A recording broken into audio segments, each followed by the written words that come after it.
my way onto the path of my deen. Allah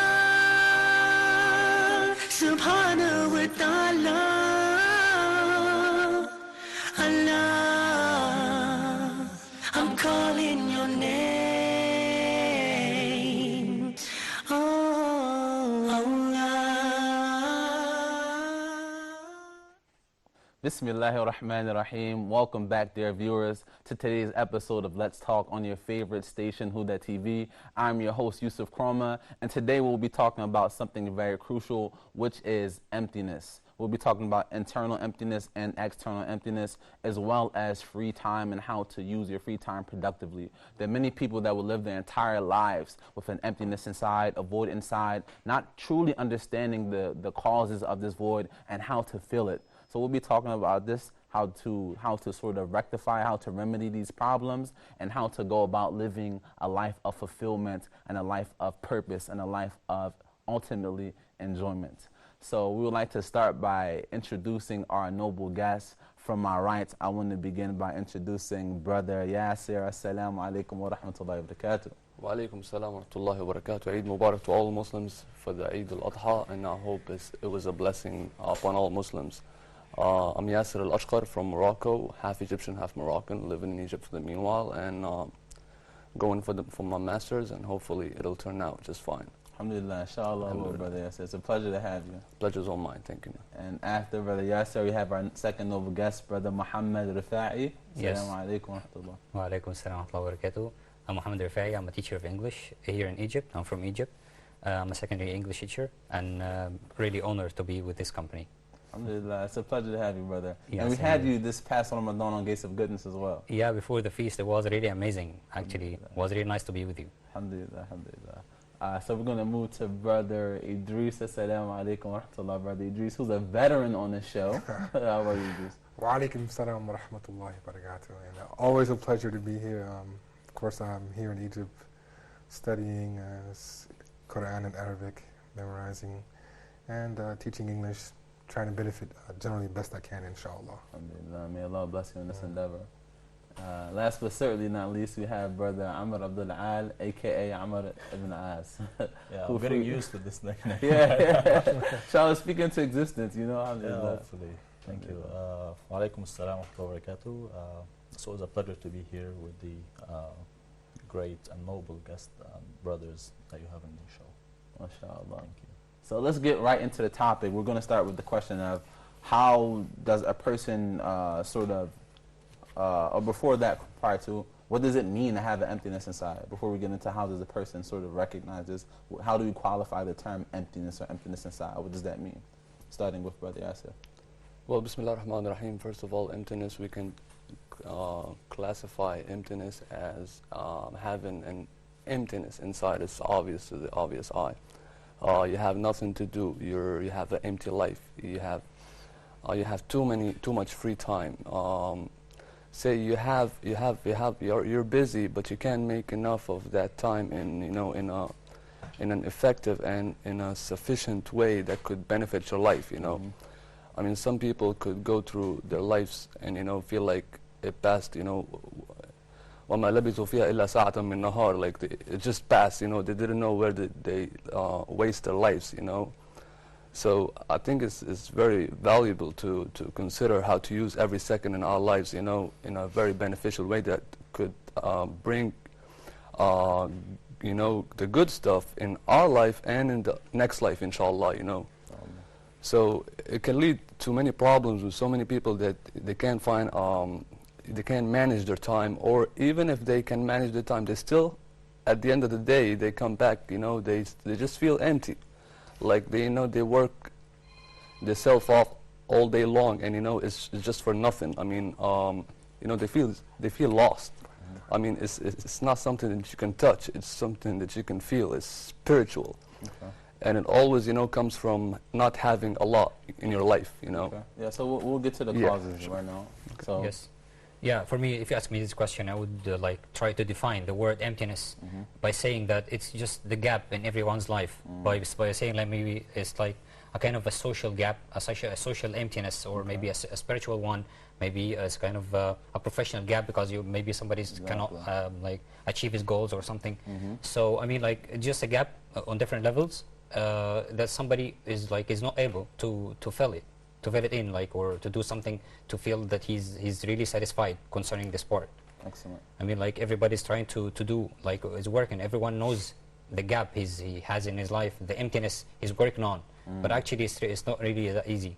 So specifically, the spiritual part, which is like this is the way that we were going through, and the way we were trying to pursue. So it's not easy to fulfill the spiritual part, specifically concerning to be close to Allah. This is our main goal. Excellent, Yes. excellent. So Brother Muhammad offers something very crucial, which are there are different types of gaps. You have the social gap, a psychological gap, a spiritual gap, maybe a sort of income gap and things like this. So that, he qualified that term. I think it's very interesting. Do you have something as well to offer? Yeah, I think for me, I would add that it's interesting because being here in Egypt, sometimes people ask me, and especially you understand this question, and I'm sure you've asked you too, like they ask, before you were Muslim, how did you think and how did you live, and like what do you think about like the akhirah, and I told them, we don't. This is something that's not really thought about unless there's a tragedy. Everyone who goes through tragedy always thinks about these type of things. But when life is good, most people in the West, they just live their life. They're not thinking about like, oh, this bad thing or akhirah. They're just living their life and okay, what can I do for fun today? They're not on that level of consciousness until something evil happens to you. Then oh God, why this and why life, and this different. But normally people don't think. They just live their life. But there comes a time in everyone. This is what I always tell them. There comes a time in everyone's life that this will end. You will never live a full life where you will have this complete non-thinking, just living like an animal, just living. There come a time when it will end, and that's when the voids start coming. That's when you start thinking, what's life about? Like, what's going on? My careers and the things that you thought you wanted, you start to get them, and they don't fill that void. You think you know what you want to fill the void. People start trying to fill it with different things. Money, like you said, money. They think money is it. I know people. I have personal friends who are multi-millionaires right now. Some of my friends, and they are some of the most miserable people I've ever been around. It didn't fill the gap for them. I know some people who have big families and they're miserable. So family doesn't fill the gap for you. I know people who have different, whatever it may be. Some people fill it with drugs, alcohol. They think having a good time and mentally taking away their memories is going to fill that gap. But when they come down and the drugs leave them, the void comes back. So the void will be there, and there's a reason for that. We'll get to it later, inshallah. This void is in everyone, whether they deny it or not. Some people will deny it. I don't fill the void. You will. Just wait. One day you're going to fill the void. Whether it be some part in your life, you're going to have this void. So. It reminded me, there was a professor at the university. She had like a PhD in like theology, and her main thing was proving that God didn't exist. Right? That was her main thing. Any imam, rabbi, any religious speaker or personality she met, she would work to disprove the theory that God existed. That was her thing. So they were having like a meeting with her one time, and she brought her son to the school. And they were talking, discussing, and in the meantime her son started running off, but she wasn't paying attention. And by the time she looked up, her son was in the middle of the street and a car was coming. And she said, what? Oh my God. Oh my God. Yeah, right. Oh my God. Yeah. So we were all looking at her like, oh my what? Right? So it's the natural, we could talk about the fitra inside. Like, she didn't know that gap wasn't there until she was completely powerless in that situation, right? There was a gap between her ability to save the one she loved, and the only one that can fill that gap is the higher power. So the first thing that came was, oh my God, right? So I think that's something interesting that you talked about. Yeah. Brother Amr? Yeah, for me, I think people confuse the meaning of emptiness, or what is emptiness. As Brother Idris said, some people might say that I don't feel empty, I'm fine, I have a good life, I have like a perfect job, and I'm getting some money, and I have friends. But it's not like that. Being empty inside, or like emptiness, doesn't mean that you don't have a good life, or like from your own perspective it's good, or you don't have friends or companions, you have a family, you have a work. But the emptiness comes in addition to these. Like, these are not fulfilling the purpose of your life. Or if you're living a false life that this is not the life meant for you, or this is not the purpose, like you're getting way out of, you lose track of your life. And you think this is okay, this is good for you. But after some time, you feel the emptiness inside you. This is because in the first place, he thinks that I'm fine, I'm not empty inside or outside, or like externally, internally, I'm fine. But they confuse the meaning of emptiness. You can be empty while you're having these also. So we need to know for sure that emptiness doesn't have to mean that you don't have nothing. No, you can have everything in life that you think it's fine or sufficient for you, but you still feel empty. And then we'll get to the reasons of the emptiness. So there's a saying that we have in the States. It's called, it says, it goes, denial is not just a river in Egypt, right? So there may be somebody at home sitting and talking, I don't have an emptiness in my life. I have a very fulfilling life and things like this, right? So we would say, what are some symptoms of a person who has an empty life or has a void? And they may not recognize it, but what are some symptoms someone from the outside looking in could identify this person's emptiness in their life? What are some indications of this? Well, it could be extreme indication, just like maybe I could label it as anger, maybe sudden, breakdown, sudden, maybe you can, like a person could cry at once, like or he or her, but that comes from the pressure, from how it pressures his heart, because he can't find a way out. He doesn't know what's wrong with him. I mean, the problem is he can't identify the problem, But as soon as he breaks down, that's the best time to interfere. If he was a friend, if you could reach out. I'd say that's the best time to interfere and to help him out, because that's when you're gonna introduce God, repenting, from sins, because it's the burden of sins as well, that makes you depressed. So whenever you feel sad, there's a dua. Prophet ﷺ taught us. He said, اللهم إني أعوذ بك من الهم والغم والحزن والعجز والكسل وغلبة الدين وقهر الرجال. I seek refuge, O Lord, from depression, sadness, sorrow, pain, feeling helpless, and the empowerment of men and the burden of debt. So mainly these 5 points, they sum the whole thing up, that these people suffer from, So they usually he'd have a burden of debt, that would make him feel empty, like he's missing something, it's not right.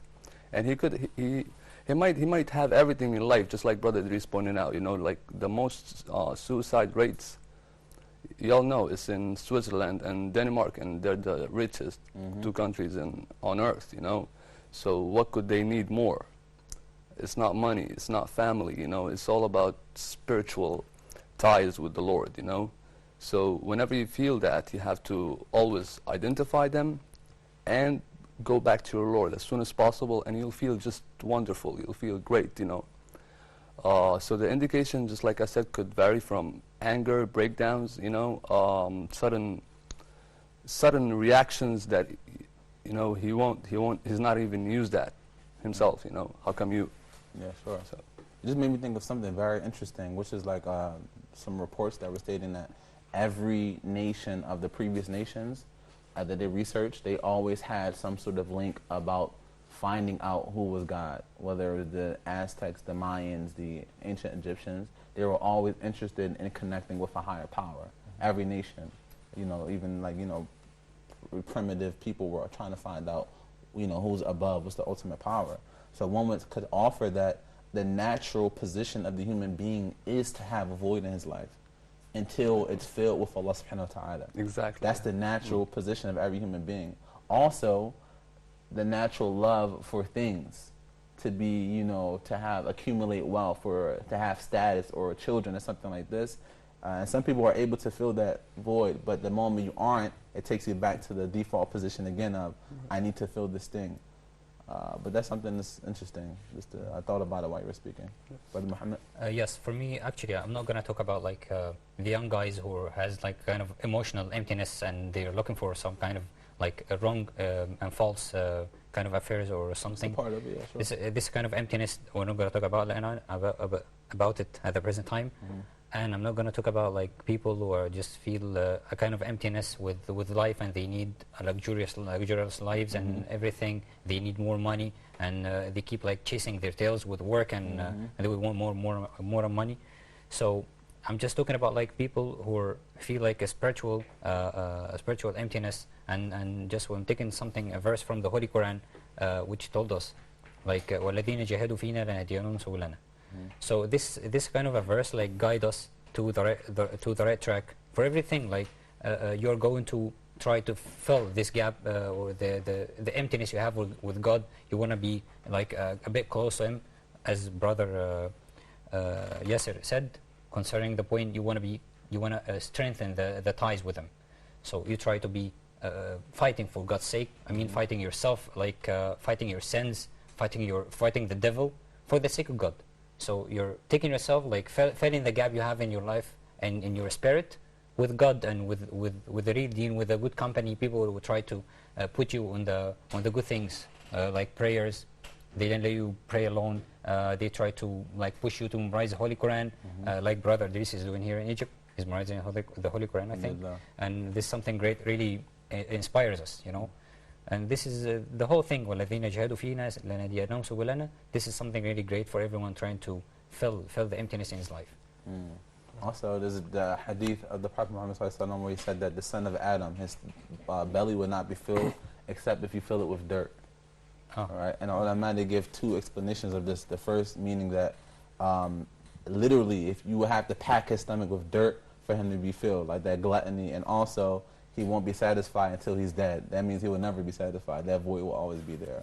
Yeah. So I thought that was something. Just to add what you were saying is that also there's a hadith about, you know, if you give the son of Adam a mountain of gold the size of Uhud, he'll want another one. He'll want another one. Exactly. You know, this is just the nature that Allah subhanahu wa ta'ala put in us. You know, it's not something to deny it, because it's there. You didn't put it there. Allah put it there. The problem is you have to control it. You know, just like any other incarnal, like, you know, desire, you want to, you know, control it. That's what it's there for. It's not a bad thing unless you let it control you. Yeah. So, but to answer your original question about what symptoms, after I think the symptoms of depression, these physical and mental things, after that I think it boils down basically to two things, and they're sort of very, very close related. One of those is when you find a person who gives you an answer for why they do things in life, and the answers are silly and meaningless and they have no substance. Why do you watch TV? I'm bored. Why do you play sports? It's fun. Why do you do everything? Okay, nothing's wrong with these answers, but when everything you do has answers like this, this is a symptom that you have a big void in your life. Yeah. You have no substance. Yes, it's okay, it's halal to play sports for fun. I'm not saying it's something bad, but I'm talking about a person who can't answer. If I ask you, give me your daily routine, give me your monthly routine, and every answer is like this, there's no substance, you have a problem. You need to find substance in your life, meaning you're filling your life with things that you have no reason to do anything. You're just doing it because eventually you're going to crash. It's going to come down on you hard. The second thing is when you have no purpose. Some people ask you why you do something, they say, I don't know. They have no purpose. Right. Everyone who has no purpose eventually crashes. You eventually, sooner or later, you're going to feel like my life is a waste, or this is a waste of time, or whatever. You're not going to understand because you have no purpose. And the reason why, because Allah created us for a purpose. You weren't created for nothing. You weren't created to just go around and just enjoy life, and then this won't fulfill you. You will crash sooner or later. If that purpose is to worship Allah. The ayah tells us what? Allah created men and jinn, so that what? So that we worship Him. So yeah, Brother Amr, inshallah. Yeah, I think one of the major symptoms of emptiness is overthinking. So like when you're overthinking, you can think about stuff, this is healthy, but when you overthink stuff, this is a major declaration that you have emptiness in your life. So for example, if you're overthinking your future, what should I do? What I will be in 10 years or 20 years? And this is really worries you. Overthinking about your studies. Oh, I don't know about my master's, it's going so bad, I'm doing it wrong. And it's like it keeps coming and going in your mind. This is a symptom or like a declaration of some kind of emptiness in your life. I read some article about emptiness, and it said that the only thing that is a major declaration of emptiness in your life is the absence of not wealth or friends or family, the absence of love. And if you're an absence of love, it means not loving another person or a partner or a family. No, loving yourself. You cannot love yourself unless you're relating love to God. So if you love God, you will love yourself. So this will fill up into yourself, and you will be like everything will be easy, everything will be reachable, and you don't have to overthink and worry about stuff, because you know that Allah loves you. He will guide you only to the straight and good path, and if you follow His His orders and regulations. Interesting. So the next question I want to go to is emptiness something that happens externally and moves internally, or is it something that begins internally and manifests itself externally? For example, does a person have a bad job or something like that, or a poor relationship, not a lack of love in their lives, and then it moves to an internal emptiness? Or is it they have a lack of self-worth or a lack of purpose, and then it manifests within their lives? So, okay, well, first of all, we could maybe put, a line between these two, external and internal, because how about adding to the external one is adding to it, wealth, woman, land, livestocks. Okay, these are the external stuff. Okay, that brings joy to our lives. Because Quran says, زُيِّنَ لِلنَّاسِ حُبُّ الشَّهَوَاتِ مِنَ النِّسَاءِ وَالْبَنِينِ وَالْقَنَاطِيرِ الْمُقَنطَرَةِ مِنَ الذَّهَبِ. I don't memorize the ayah, but it means that, yes, so these are the pleasures of life, women first of all, then gold, land, livestock, animals, cows, and all or in these. cases a car or something. Right, like that. exactly. Camels, horse. So these are we can say that these are external. So how about the internal one? Should be just spiritual. The only thing that can fill the spiritual emptiness is Islam. Having a relationship with Allah. So if you had the external one without the internal, it won't work. You'll still feel that like something big, something major is missing. But if it was the other way around, if you had the internal, your relationship with Allah was just great, and you didn't have the wealth, you didn't have woman, you didn't have land, you didn't have anything, it won't affect anything. You'll still feel great when you wake up. You'll still have a purpose. You feel like, okay, I'm living my life to the fullest. This is why I'm living. Alhamdulillah. The rest of the stuff are just, it's materialistics. I mean, life is short. That's the healthy way of thinking. That's the positive way of thinking. But if you had the external and not the internal, you'll commit suicide eventually. So that's emptiness. I mean, from my way of perspective. So are you saying that it's bi-directional, or is it more so internal? Exactly. It's Yeah, bi-directional. of course. 100%. Of course. I mean, just like Pharaoh, he had everything. Luqman, he had everything. But think about the prophets, Muhammad sallallahu alaihi wasallam, the Sahaba.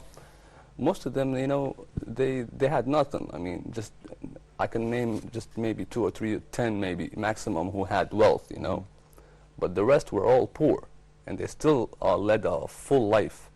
They wrote history, and we still teach it. So, okay. Brother Muhammad. Yes, thank you, Brother Yasser, for the things he said, like really impressive. I'm just saying, in my opinion, it's really hard to define the point. It's the external or internal. Like, this is in my point of view. But I'm just saying that it depends on the situation itself. Sometimes, like, we have some factors affect us externally, then we are affected internally. For example, if you lose somebody close to you and your family, something is external, so you're gonna feel empty inside, inner. Sure. So I mean, it's gonna happen like the other way. If something you're missing a lot of things in your personality, this is an inner one, and then you're gonna work a lot or do a lot of hard stuff on yourself, and this is gonna affect your family. So it started like from inside and then affect you outside. So it just, there is nothing really. It can happen both ways. It happens both ways. Yeah. It's really hard to define. Psychology is not really easy to put it like into define Practice, things like that. Yes. Fair enough. Okay. Yeah. Brother Idris? For me, not to be disagreeing, but I disagree just for my own personal reasons, because the way I see it. Because we have a saying like in the States that mind over matter. Everything begins with inside you. Okay. Because why? Because the outside is controlled by how you feel inside. Doesn't matter, like for instance, he gave the example of if your family dies, but if you're internally right with God, if someone dies, it won't affect you. If the internal is strong, if you have khushu, if you're close, you have taqwa, and you have tawakkul, it doesn't matter what happens externally.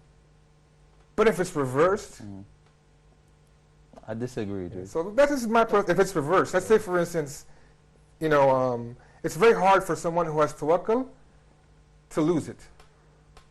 It's not permanent. It's not guaranteed that you will. There's some sheikhs who, mashallah, you see them one day and then 10 years later you see them with a girlfriend. Awesome. I mean, I didn't expect that, dude. I'm just speaking real. Okay. No one's guaranteed to be close to Allah subhanahu wa ta'ala forever. Okay. This is a blessing. This is a gift. You can't take it for granted that, I found Islam and or I'm trying to follow the deen, that you will always be that way. You have to thank Allah for that blessing.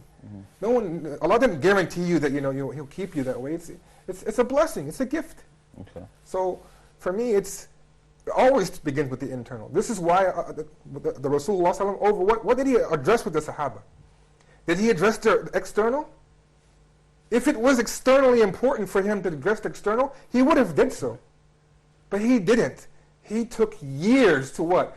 Build them inside, so that he could change their external. To me, external, it all begins internal. Okay. Because the internal is the qawaid, it's the faith, it's the base. Without that base, nothing else matters. Okay. Now, so what would you say about this, about when the Prophet ﷺ lost Khadija radiallahu anha, and he lost Abu Talib as well, and also his treatment when he was at Ta'if as well, and how it affected him terribly. Did you see how he handled it? But it affected him nevertheless, and for years. Effect is one thing. That's what I'm saying, but did it get to him? absolutely, it didn't get to him at all. It did get to him. Not in the way Aisha that asked him what was one of the worst times of your life, he said it was that period. Yeah, it affected him. It was the worst time. It wasn't like he just brushed it off as like tawakkal ala Allah. It really affected him. It bothered him. The thing is that what I'm trying to say, we're talking about emptiness. Having depression doesn't mean that you're empty. Sure.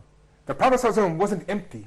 No, I wouldn't say he was empty. That's what the discussion is about, emptiness. So that's I'm defending myself about saying that he was never empty. Sure. Ever. And the thought that whenever he felt that Allah left him, what happened? An ayah came down, what?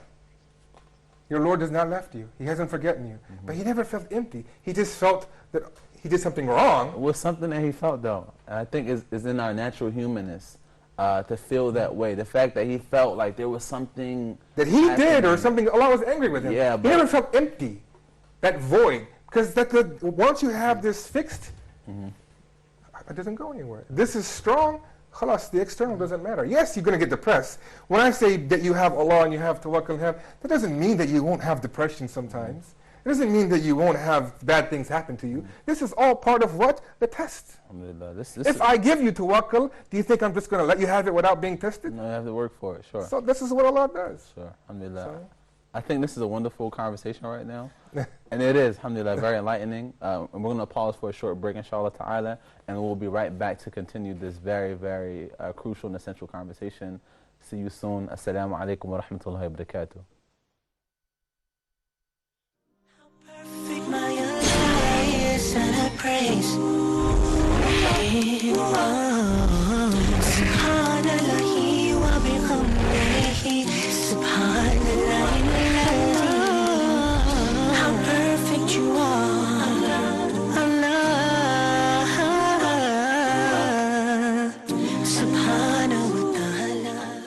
Go ahead, Ya Shu'aib. Recite from ayah number 16 to 26. Yeah, okay.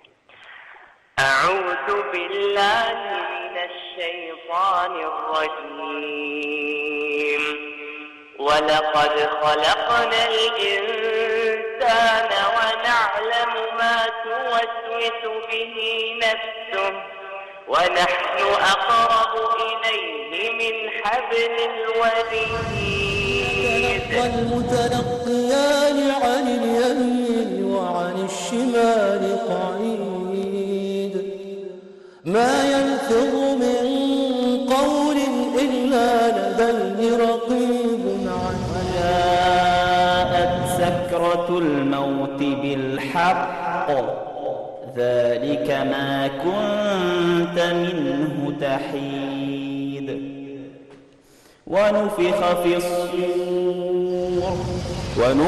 الصور ذلك يوم الوعيد وجاءت كل نفس معها سائق وشهيد لقد كنت في غفلة من هذا فكشفنا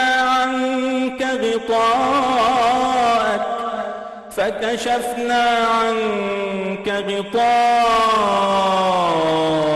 فبصرك اليوم حديد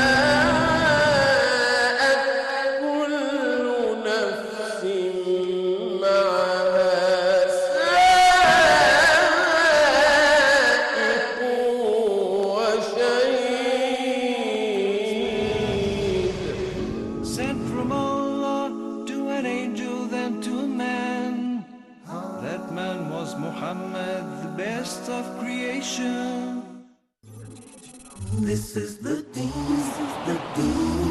Show. This is the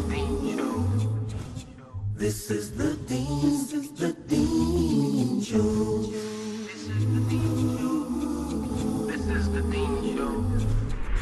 This is the Deen Show. So from that, I've really come to understand that to be a Muslim, to be someone who says they've surrendered and submitted to the will of God, is to be in harmony with everything around you and to be a benefit to everything. Allah subhanahu wa ta'ala, our Creator, He gave us a life plan. He told us what to do. He gave us, goals and what He expects from us. It has roots in Islam because the first man who was created, Adam, he was neither a Jew or a Christian, but he submitted himself to God. Abraham, he didn't submit to anyone in creation. He didn't even hear in any of these religions.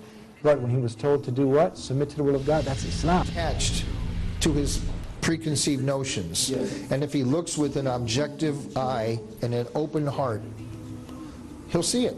Unless Allah for some reason has something over his eyes because of something that we don't know is in his heart.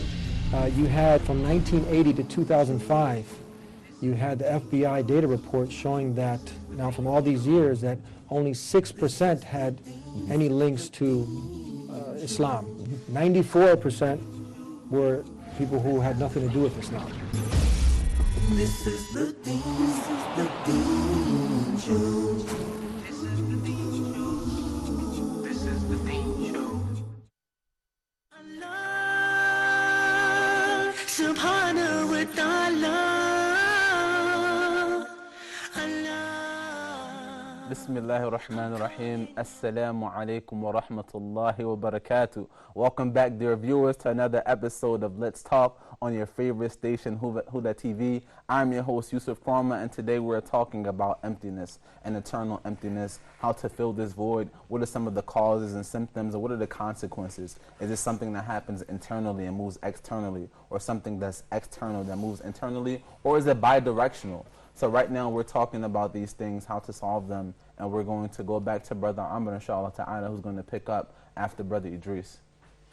Yes, before the break we were talking about the whether it's internal or external, and I think it's a cause and effect process.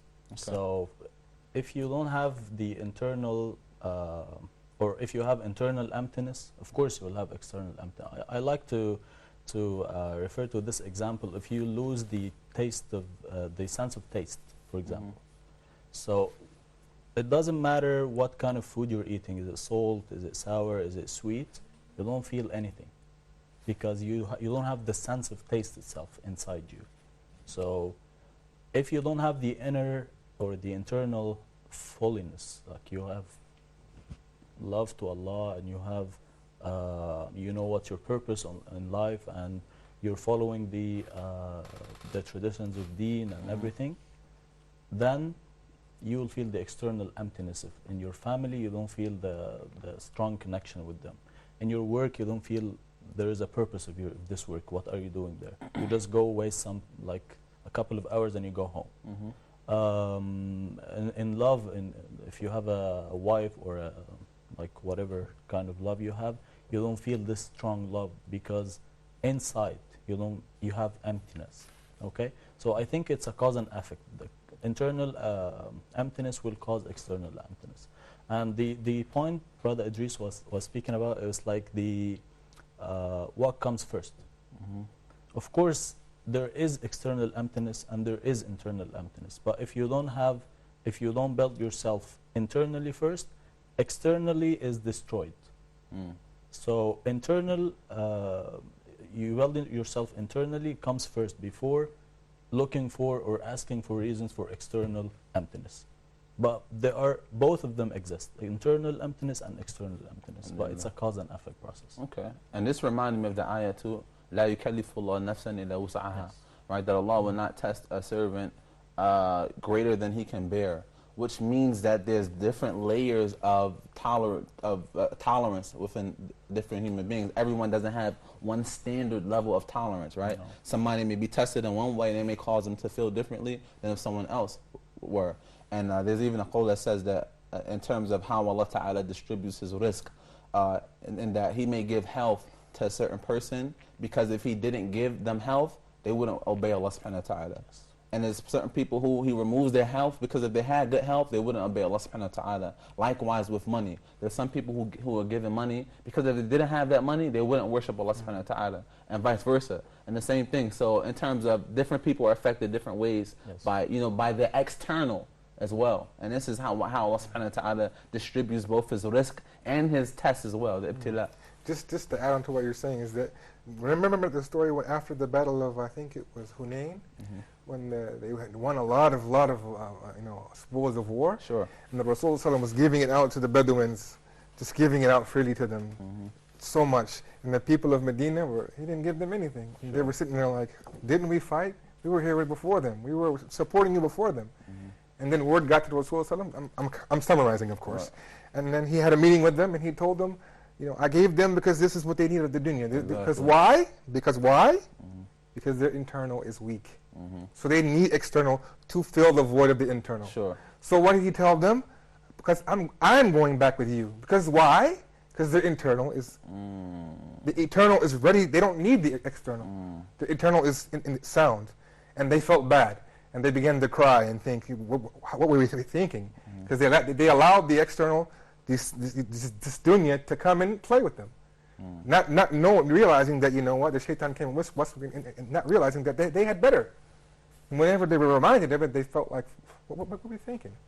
SubhanAllah. Sorry, you just reminded me of thinking about that. Wow. It's an amazing, heart-warming, tear-jerking story. When you read the entire thing in entirety, I gave you the super summary of the story, but it's really a beautiful story. So that really touched me because I just thought about the next question we're going to go into is going to be solutions, and I was thinking about how like the Prophet ﷺ, not only Allah, we talked about Allah filling the void, but Rasulullah ﷺ himself is a way to fill that void. Just by him being with you, it's also a way to fill the void. Subhanallah. Yeah, and this is a great point you pointed out. That it's not only Allah, it's the traditions of the authentic traditions of Prophet Muhammad also. Because if you refer to the Quran, the Sunnah of Prophet Muhammad is the explanation of the Quran. At some points or some verses or some situations in the Quran that our minds would not, interpret very right. So you refer to Allah and the Prophet's life and Prophet's Sunnah that will guide you towards ending this emptiness inside you. And I like to, there is an example I read about, it's very enlightening about if you are the leader of an army of soldiers and you go to battle. And then you don't expect your soldiers to win unless you arm them with the suitable weapon for each one. So if you give them, like, one is good with the sword, one is good with the arrow and bow and something like that, it's like God arming us with patience, tawakkul, istiqama, and these kind of weapons to fight emptiness. So it's not like God will leave us in this life without arming us with the proper ways of fighting against evil, and then God will expect us to be good. Of course not. God is fair. It's not God is just. It's not gonna throw you into fire without preparing you first. So you have patience that Allah taught you, and Prophet Muhammad ﷺ taught us during his life and in the Quran and the Sunnah. Istiqama, how to be straightforward. Tawakkul, how to count on Allah and everything. These things, when you master these things, you will be able to fight emptiness. You will never have emptiness in your life, I think. SubhanAllah. It reminds me of the story of a man who was questioned about his love of the Prophet Muhammad ﷺ. People would say that he was extreme in his love. He loved the Prophet ﷺ too much. And his response was, my heart is a vessel and is always full. So he said, is either my heart is full with La ilaha illallah and love of the Prophet Muhammad ﷺ, or it's going to be filled with dunya. What will you prefer? That I love the dunya and other people extremely, and celebrities and people like this, or I love the Prophet Muhammad ﷺ. So I thought that was very enlightening. I recalled that story about having your heart filled with La ilaha illallah and love of the Prophet Muhammad ﷺ, or it will be filled with something else, or it will be empty. So back to the question now that we're in closing, inshallah ta'ala. What are some solutions, what are some remedies for a person that's feeling void? If someone is sitting at home right now saying that that's me, I don't feel that I'm complete, I don't feel like I'm living a purposeful life, how do I fill that void? How do I go about remedying that feeling? Specifically, what are some specific things that we could do, some actions? Well, how about beginning with tawakkul ala Allah, وَمَنْ يَتَوَكَّلْ عَلَى اللَّهِ فَهُوَ حَسْبُهُ, and those who rely upon Allah, you know, He is sufficient for them. And you know, these type of people who have these downsides, they should think about this one incident that happened to the Prophet ﷺ when he was running away from Mecca, which was the most beloved place to his heart on earth, you know. And he you know, he had to run away with his deen, you know. He had to make hijrah just to protect his religion. So when he was in the cave with the Sahabi Abu Bakr Siddiq radiallahu anhu, he said, you know, إِذْ يَقُولُ لِصَاحِبِهِ لَا تَحْزَنْ إِنَّ اللَّهَ مَعَنَا. So don't be sad, you know, Allah is with us. So always know that Allah is with you as long as you're with Him. So first think about being with Him, and then you should count on Him being with you. You know, that's guaranteed because He promised you so. One more thing, وَلَا تَهِنُوا وَلَا تَحْزَنُوا وَأَنْتُمُ الْأَعْلَوْنَ. And don't be sad and despair, and you're above your enemies, you know, you're higher, your ranks are higher than your enemies. Allah's ranks, not our ranks, you know, so there's a big difference. So, and the Prophet ﷺ said, أَلَا إِنَّ فِي الْجَسَدِ مُضْغَةً إِذَا صَلَحَتْ, you know, it's a muscle in the heart. If it's pure, if it's good, you know, the whole thing, your whole life will be just great. And if it's not, it's going to be the opposite. So, work on that, you know, which is going back to Allah. Don't feel sad. وَإِمَّا يَنْزَغَنَّكَ نَزْغٌ مِنَ الشَّيْطَانِ فَاسْتَعِذْ بِاللَّهِ. Or something similar to that, I can't remember. If shaitan, you know, pokes you or something, you have to say, أعوذ بالله من الشيطان الرجيم. I seek refuge from Allah, you know, from the devil, from shaitan's pokings, you know. So, you know, it's a poor translation, so excuse me for that. So anyways, you know, you have to go back to Allah. Change your environment, you know, change your place. Don't stay in the same place because it'll affect your spirituality, your emotions, you know. Try to fill the gap internally first before externally. Don't follow the money, you know. It won't get you anywhere, you know. Work on your heart first. So, you know, fill that gap and you'll never feel the urge or the need to commit suicide and to lose your life, you know. I think this is the most dangerous thing that could lead a most people to Jahannam nowadays because they feel they have void in the life. So mainly that's it, you know.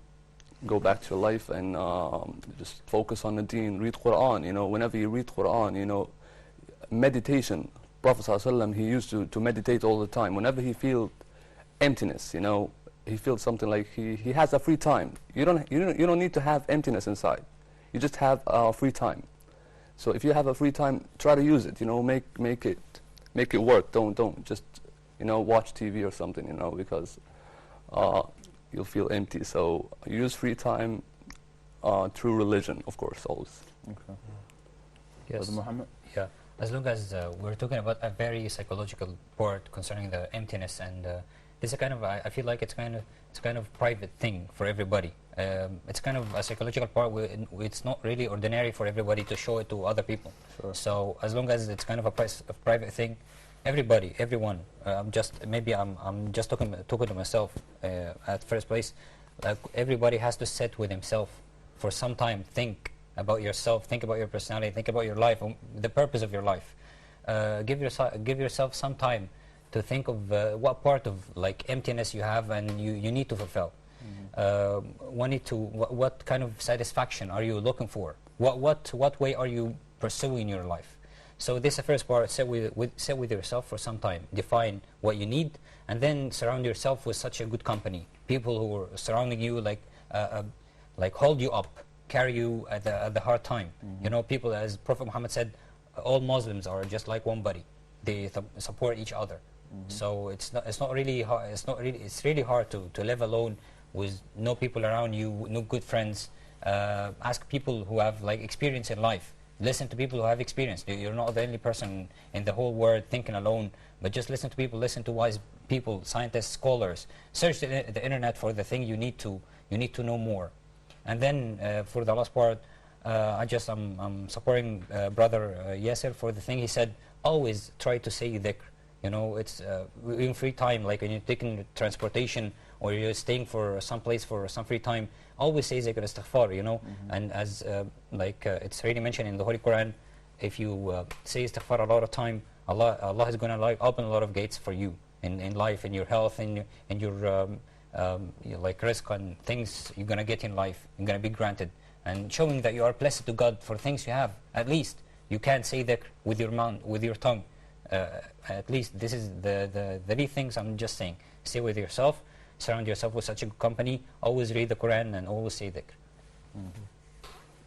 Brother Idris? For me, I think to generalize it, there's many different facets, but to generalize it, I think the main thing is to try to build a relationship with Allah subhanahu wa ta'ala. That's the number one way. And how do you do this? Many different ways. Personally, I think the number one way is to build khushu in your salah. To know who Allah, first of all, learn who Allah is. If you know who He is, you'll have better reverence. You'll start understanding your situation in life.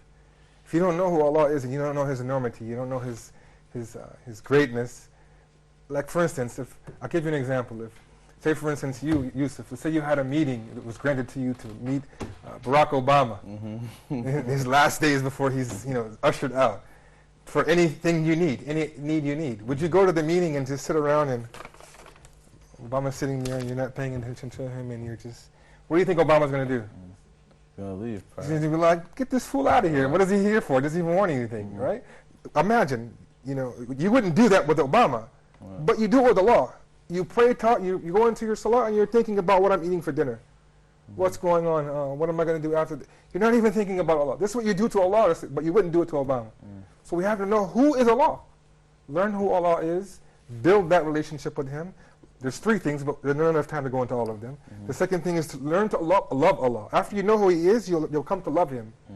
And there's lots of examples for this. Especially Amr al-As son has a wonderful story about him and getting married and not his father. And it's a long story. You have to find it.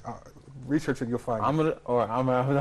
No, the real Amr. I just pointed at him because we always call him that. So your son got married, bro? So there's a wonderful story about his son and him getting married. And I challenge the readers and you guys to find this story. You'll find true love. I mean, for Allah subhanahu wa ta'ala. Build this love. And the last thing is learn to fear Him. Okay. And once you have you know who He is, you love Him, and you fear Him, you won't have any voids in your life. Every void will be filled with Allah. Okay. And this is a show and a topic in itself of building khushu. So. Yeah, I don't know. I know we don't have time, so I'm gonna just be quick. Just gonna add to what brother said, the dhikr, and I can agree more to your point, brother Muhammad.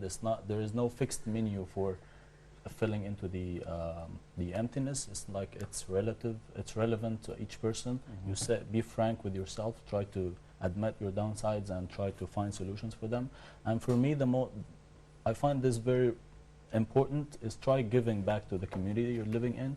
This will enrich your soul and enrich yourself by giving back to the community, giving back to the people. You will feel like you're part of something bigger. Of course, if you love Allah and you have trust in Allah, this will help you more into filling the emptiness that you have, or the percentage of emptiness you have in your life. Well, there's even a saying that by Anne Frank that says, no one ever became poor by giving. So the more you give to people, the more you receive, the more you feel full. Alhamdulillah, that's a good point. Allah said in the Quran too. SubhanAllah. The asl of all good is from Allah subhanahu wa ta'ala, you know. Alhamdulillah, dear viewers, it's been a pleasure with you again. I hope you benefited from this enlightening show as we benefited ourselves. And just in closing, I want to mention my own story personally, because sometimes we talk about things and we talk about it externally and not reflect about ourselves. Personally, when I was living in America, I had a void in my own self, an emptiness. I didn't know because I was always busy. I was always doing things, going here, going this place. And it wasn't until I came to Egypt and I had so much time on my hands that I realized that I had to connect with Allah subhanahu wa ta'ala. So sometimes if you really want to know if you have a void, isolate yourself and just be by yourself and have some time to think and meditate. Say, wow, there's some things that I'm missing. So in closing, inshallah ta'ala, may Allah ta'ala make us all better. May we fill our hearts and our spirits with the love of Allah subhanahu wa ta'ala and the love of His Prophet Muhammad sallallahu alaihi wasallam. Until next time, I'm your host, Yusuf Kroma. See you next time again, inshallah ta'ala. Assalamu alaikum wa rahmatullahi wa barakatuh. My Allah is and I praise Him. Subhanallah wa bihamdihi. Subhanallah. How perfect you are, Allah.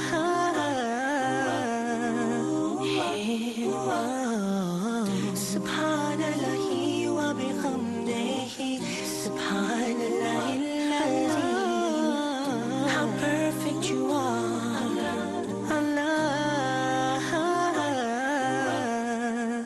Subhanahu wa ta'ala, Allah,